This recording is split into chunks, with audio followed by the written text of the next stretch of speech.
이야 22장 1절에서부터 11절까지 말씀입니다. 하나님의 말씀을 받들어 봉독할 때에 살아계신 하나님의 음성을 들으시기 바랍니다. 요시야가 왕위에 오를 때에 나이가 8세라 예루살렘에서 31년간 다스리니라. 그의 어머니의 이름은 여디다요 보스갓 아다야의 딸이더라.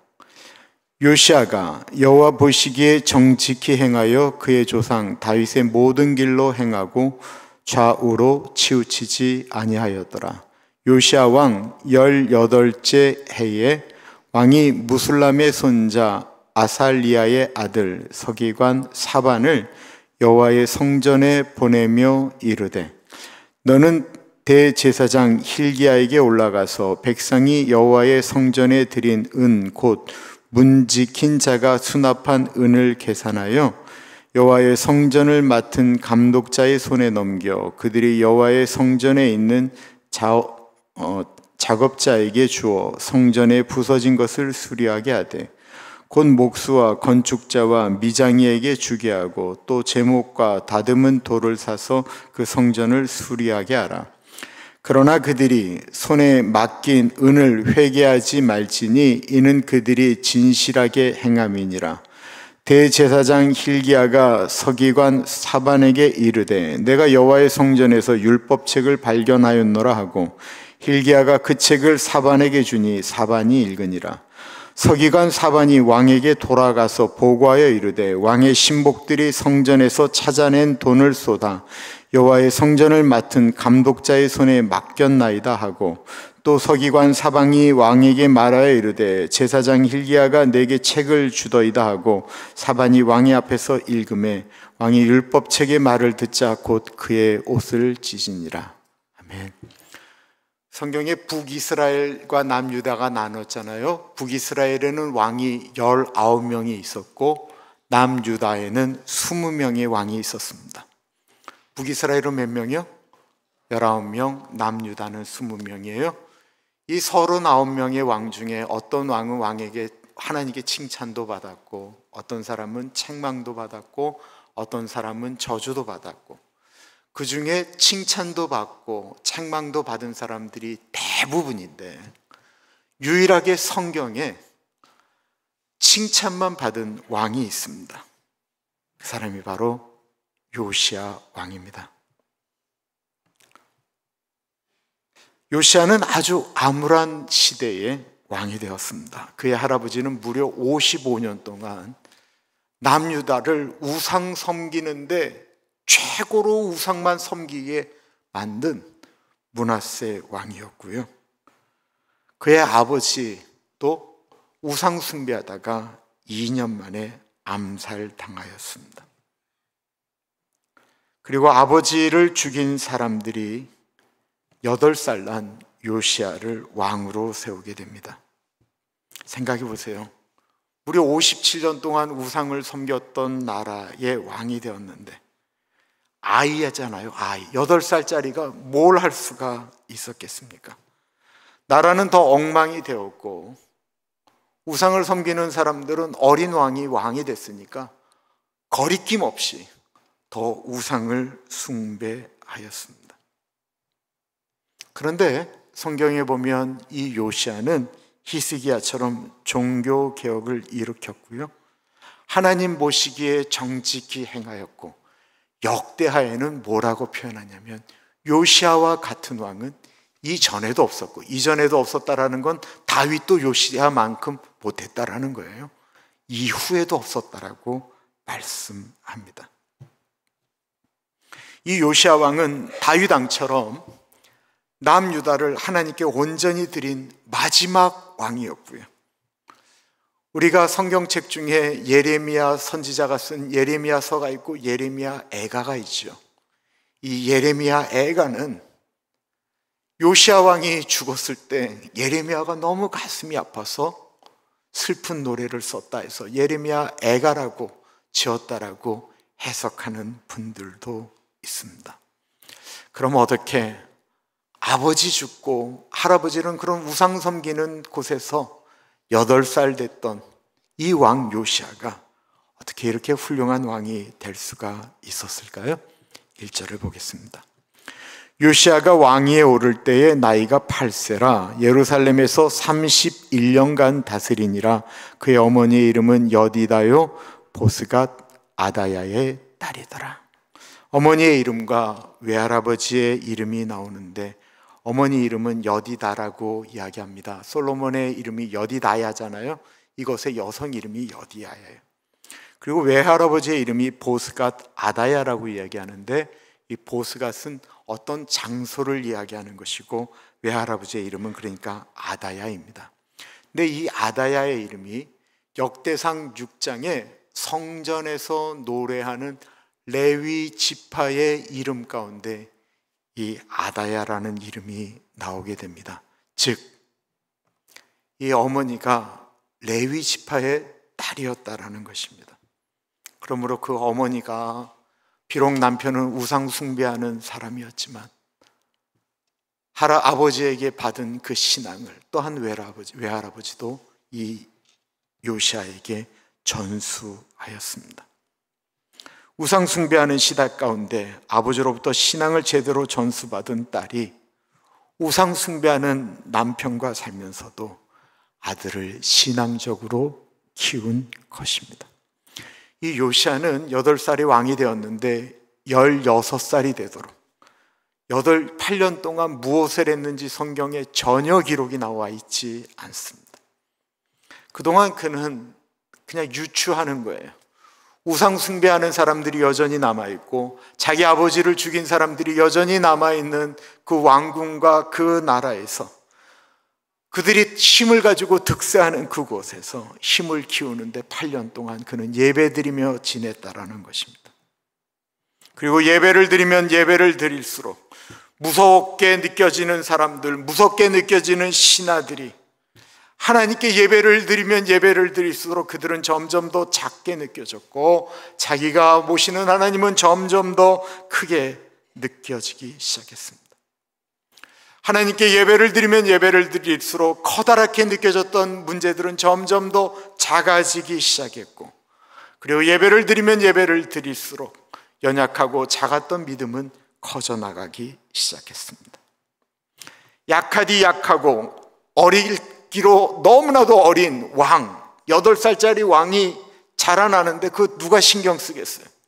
저게 뭐 왕이라고 하지만 저게 뭐 크면 뭐가 될 수 있을까? 그러고는 우상 숭배하는 사람들, 아버지 죽인 사람들은 신경 안 쓰고 있었던 어느 날 8년이 된 16세의 왕 요시아가 온 신하들을 불러서 이렇게 선포합니다. 이제부터 이 나라에 하나님 외에 다른 모든 신들, 그들을 섬기는 제사장들, 무당들을 다 없애고 우리 할아버지, 아버지가 세운 산당들을 다 없애고 다시는 세워지지 않도록 그것들을 다 부셔서 가루로 만들 것이고 이에 반대하는 사람들, 방해하는 사람들은 다 법에 따라서 처벌할 것입니다. 선포합니다. 그리고는 무려 4년에 걸쳐서 종교개혁을 일으키는데 그 전의 왕들은 남유다의 종교개혁을 일으키는 것으로 끝났는데요. 이 요시아는 이미 멸망한 북이스라엘의 곳곳까지 다 찾아가서 모든 우상들을 다 때려 부수고 그리고 그것을 가루로 만듭니다. 역대하 34장에 그 이야기가 나옵니다. 아직도 어렸을 때 곧 왕위에 있은 지 8년에 그의 조상 다윗의 하나님을 비로소 찾고 제12년에 유다와 예루살렘을 비로소 정결하게 하며 그 산당들과 아세라 목상들과 아로새긴 우상들과 부어 만든 우상들을 제거하여 버리며 무리가 왕 앞에서 바알의 제단들을 허렸으며 왕이 또 그 제단 위에 높이 달린 태양상들을 찍고 또 아세라 목상들과 아로새긴 우상들과 부어 만든 우상들을 빻아 가루를 만들어 제사하던 자들의 무덤에 뿌리고 제사장들의 뼈를 제단 위에서 불살라 유다와 예루살렘을 정결하게 하였으며 또 므낫세와 에브라임과 시므온과 납달리까지 사면 황폐한 성읍들에도 그렇게 행하여 제단들을 허물며 아세라 목상들과 아로새긴 우상들을 빻아 가루를 만들며 온 이스라엘 땅에 있는 모든 태양상을 찍고 예루살렘으로 돌아왔더라. 3절의 시작은 아직도 어렸을 때라고 표현하고 있습니다. 이 말씀을 보면서 하나님을 잘 섬기는 것은 나이가 어리다라고 해서 잘 못 섬기는 것도 아니고 나이가 많다고 해서 잘 섬기는 것도 아닌 것이구나, 이런 생각이 들었습니다. 나이를 먹으면 먹을수록 하나님과 더 가까워져야 되는데 요시아가 한 것이 무엇입니까? 57년간 절망의 순간에 요시아는 무엇을 본 것일까요? 무엇을 하였습니까? 우상을 타파했다라는 것은 이제 남유다의 예배가 회복되었다라고 하는 것을 의미하는 것입니다. 예배의 회복은 그리고 모든 것의 회복의 시작입니다. 예배가 회복하면 슬픈 마음에 사로잡힌 사람들, 문제에 허덕이는 사람들이 모두 다 그것을 극복하고 이겨나갈 수 있기 때문에 그렇습니다. 저는 지난 월요일부터 수요일까지 PCUSA 50대 목회자 세미나에 참석을 하였는데, 강사로 오신 분은 제가 나온 신학교의 현 총장인 김은영 교수님이셨습니다. 강의하는 내용 중에 한국 분들이 참 좋아하는 찬송가의 내용을 말씀해 주셨어요.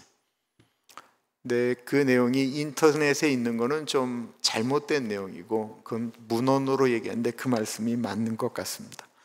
1890년 12월 18일 미국에서 한 예배당에서 결혼식이 있었습니다.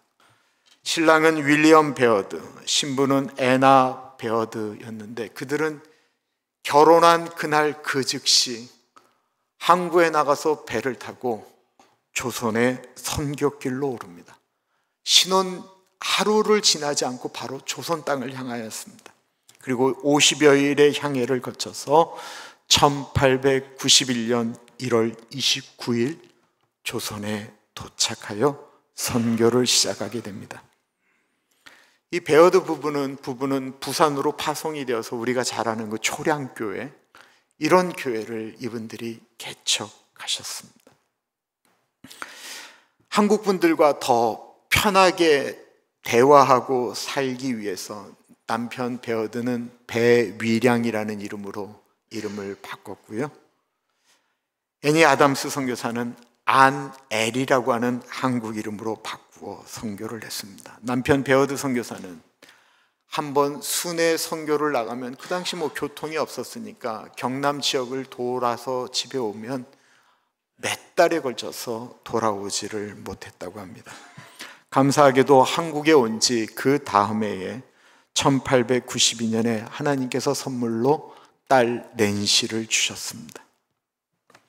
아이를 낳은 지 얼마 안 돼서 하나님께 감사드리고 이제는 아넬이 선교사님이 딸이 있으니까 그래도 좀 외롭지 않겠다 느낀 다음에 이 배위량 선교사는 다시 순회 선교를 떠나게 되는데, 그때 한 살이 지난 이 낸시가 풍토병에 시달리게 됩니다. 안동에서 선교 활동을 하던 배위량 선교사에게 낸시가 위독하니 빨리 돌아오라라고 하는 기별을 받게 됩니다. 1894년 5월 7일자 배위량 선교사의 일기의 요약입니다. 우리가 막 저녁 식사를 끝내고 환자 몇 사람을 보고 있을 때 연락원이 집에서 편지 하나를 가지고 왔는데 낸시가 아프다라는 소식이었고, 그 소식은 순회하는 나를 만나지 못해 오랜 후에야 나는 그것을 받게 되었다. 편지의 내용을 읽는 순간 내 심장은 멈추는 것 같았다. 나는 여러 가지 준비를 하여 집으로 돌아갔다. 아이는 그날을 넘기지 못할 것 같았다. 주일 아침 낸시는 하나님의 자녀이며 우리의 바람은 하나님의 뜻이 이루어지는 것이라 기도하면서 하나님의 손길을 의탁했는데 오후쯤 되니 하나님이 낸시를 데려가시는 것이 분명히 보였다. 5월 13일 일기. 하나님은 낸시를 데려가셨다. 아버지, 저는 불평하지 않습니다. 나는 처음부터 나의 아이가 당신의 것임을 알았습니다. 저는 이 땅에서 울고 있지만 그는 가장 사랑스러운 목소리로 천국에서 노래할 것입니다. 시간이 얼마 지나지 않아서 베일양 선교사는 다시 순회 선교를 떠났고 아네리 선교사가 남았습니다. 부산에서 그 당시 서양 사람이라고 하고는 유일하게 아네리 선교사 한 명입니다. 자신의 슬픔을, 자신의 아픔을 누구에게라도 좀 얘기를 하고 싶은데 얘기할 사람이 없는 것입니다. 남편이 있으면 같이 울겠는데 남편은 하나님의 일을 하겠다라고 다시 선교를 나간 것입니다. 더군다나 낸시가 걸린 일은 그 당시 미국에서는 아주 쉽게 고칠 수 있는 염증이었어요. 내수막염. 내가 이러려고 선교를 왔나? 하나님은 도대체 나에게 왜 이러시나? 포기하고 돌아가고 싶었다고 합니다. 눈물 한 바가지라도 흘리면 정말 나을 것 같은데 그럴 수가 없는 것입니다. 당시 아네리 선교사는 미국 찬송가를 한국말로 번안하는 일들을 하고 있었습니다. 이 아네리 선교사님이 번역한 노래가 예수 사랑하심은 인애하신 구세주여 나는 갈 길 모르니 주여 인도하소서, 이런 곡들이에요. 그런데 이 아네리 사모님이 번안한 곡이 아닌 본인이 조선말로, 조선의 언어로 자기의 심정을 기록했던 시에 곡을 붙였던 노래가 있습니다. 자신이 아이를 보내면서 아무도 없는 곳에서 외롭게 지내면서 자신의 신앙이 완전히 무너진 것 같을 때, 예배도 드리고 싶지 않고 하나님께 기도하고 싶지도 않을 때, 그때 만든 작사입니다. 멀리 멀리 갔더니 처량하고 고나며 슬프고도 외로워 정처 없이 다니니 예수 예수 내 주여 마음 아파 울 때에 눈물 씻어주시고 나를 위로하소서. 다니다가 쉴 때에 쓸쓸한 곳을 만나도 홀로 있게 마시고 주여 인도하소서. 예수 예수 내 주여 지금 내게 오셔서 떠나가지 마시고 길이 함께 하소서.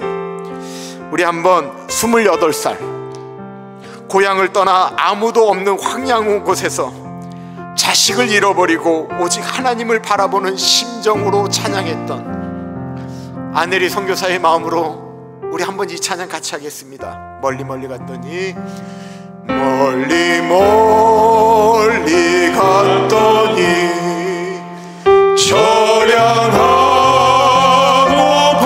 고나요 슬프고도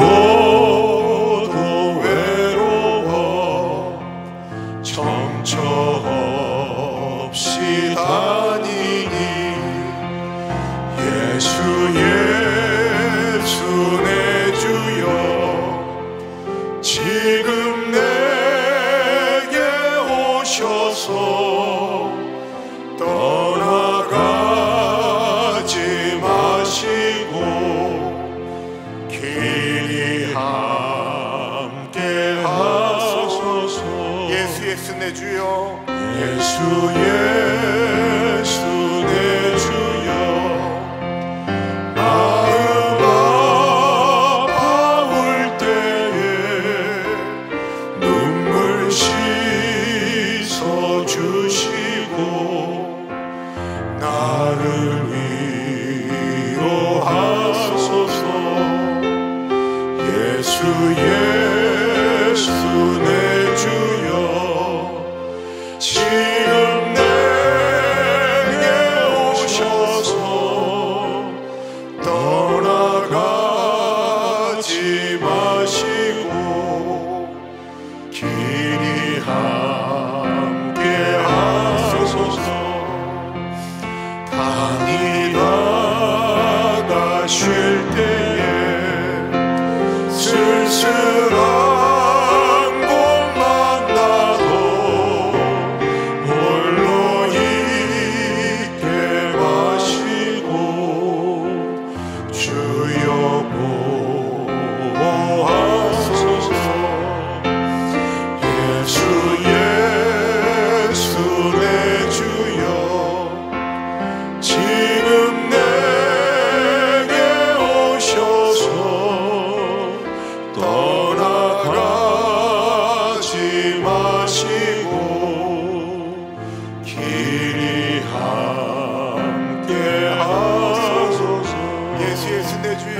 예수 예수 내 주여 지금 내게 오셔서 떠나가지 마시고 길이 함께 하소서.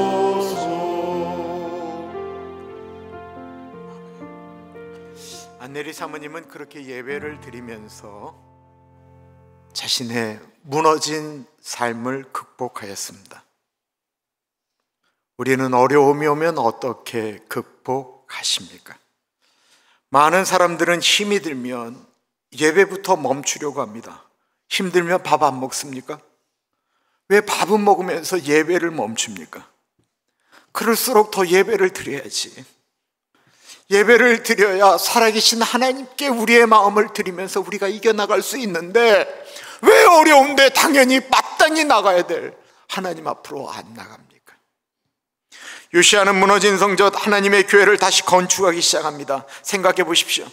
1년 동안 집을 사람이 살지 않아도, 아니 한 달만 살지 않아도 집이 무너져 가는데 무려 57년 동안 하나님의 성전을 제대로 관리하지 않았으니 그게 성전이었겠습니까? 얼마나 망가졌겠어요. 그래서 그 성전을 수축하라고, 다시 회복하라고 말씀합니다. 왕이 열심히 예배를 드리니까 교인들도 백성들도 마음을 모아서 예배를 드리기 시작했습니다. 우상 숭배하던 제사장들이 사라지자 예수 열심히 믿는 사람들이 교회로 모이기 시작했습니다. 예배를 드리기 시작하면 교회가 보이기 시작합니다. 무너진 데가 보이기 시작합니다. 그리고 그것을 보면 마음이 아픈 거예요. 교회 무너진 데를 보면 마음이 아파야 되는 게 예수 믿는 사람들, 예배 드리는 사람들의 마음입니다. 그렇게 본격적인 성전 공사가 시작되었습니다. 그리고 성전에서 공사하는 중에 하나님의 율법책을 발견했다라는 말씀을 듣습니다. 대제사장 hil기야가 서기관 사반에게 이르되 내가 여호와의 성전에서 율법책을 발견하였노라 하고 hil기야가 그 책을 사반에게 주니 사반이 읽으니라. 서기관 사반이 왕에게 돌아가서 보고하여 이르되 왕의 신복들이 선장에서 찾아낸 돈을 쏟아 여호와의 성전을 맡은 감독자의 손에 맡겼나이다 하고, 또 서기관 사반이 왕에게 말하여 이르되 제사장 hil기야가 내게 책을 주더이다 하고 사반이 왕의 앞에서 읽으매. 이 뭐 특별한 것 같죠? 우리가 오렌지 가나안 교회 대청소 날을 정해서 청소를 하다 보니까 어디저기에서 성경책이 나온 거예요. 교회에서 성경책 나오는 게 뭐가 이상해요? 당연한 거죠. 전혀 이상한 일이 아니에요. 그런데 57년 동안 성전에서 예배를 드리지 않았을 뿐만 아니라 예수 믿는 사람들 죽이고 제사장들 죽이고 성경책이라고 하는 책이, 율법책들은 다 없앴거든요. 근데 어느 분이 다 없애는 와중에 몰래 숨겨놨던 것 같아요.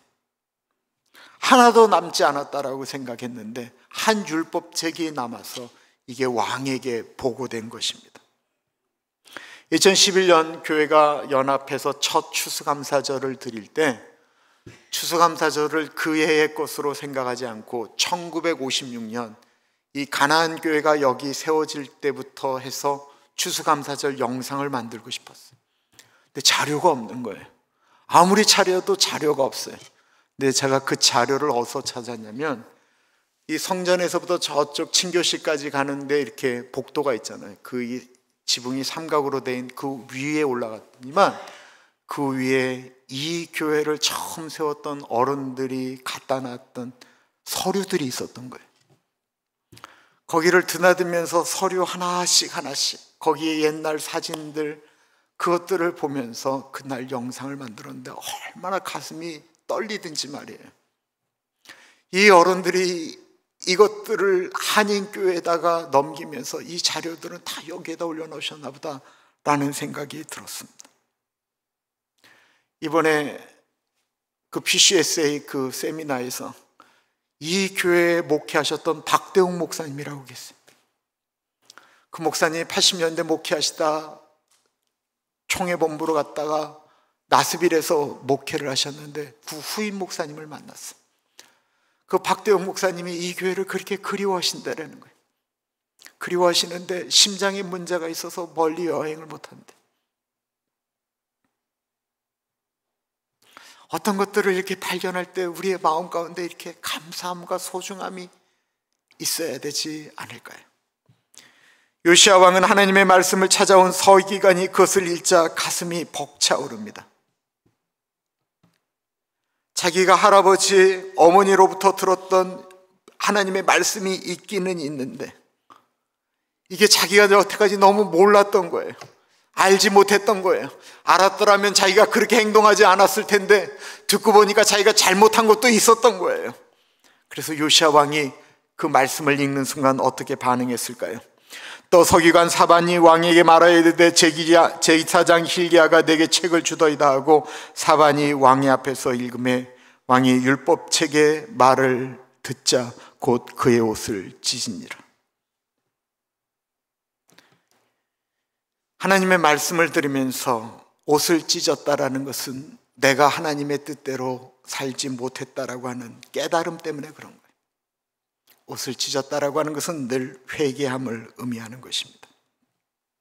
하나님의 말씀을 들을 때 마음이 겸손해질 수도 있고요, 하나님의 말씀을 들을 때 마음이 강팍해질 수도 있습니다. 사람들은 자신의 마음에 그 말씀이 맞느냐 안 맞느냐라는 것입니다. 요시야 왕은 율법책을 들을 때 너무 가슴이 아프고 죄송해서 옷을 찢었는데 남유다가 멸망할 쯤에 이 똑같은 일이 있었어요. 예레미야 선지자가 하나님의 책을 너무나도 우상 숭배하는 왕 앞에서 읽게 한 적이 있어요. 그때가 겨울이었는데 왕이 그 말씀을 들으면 갖고 있던 작은 칼로 그 말씀을 찢어서 타는 불 위에다 던져 넣었어요.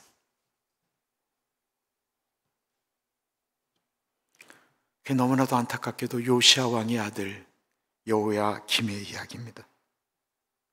만약 그때에 하나님께로 돌아섰다라면 어떨까요? 하나님의 말씀은, 예배는 우리를 회복시키는데 그 자리를 떠나면 우리는 멸망할 수밖에 없습니다.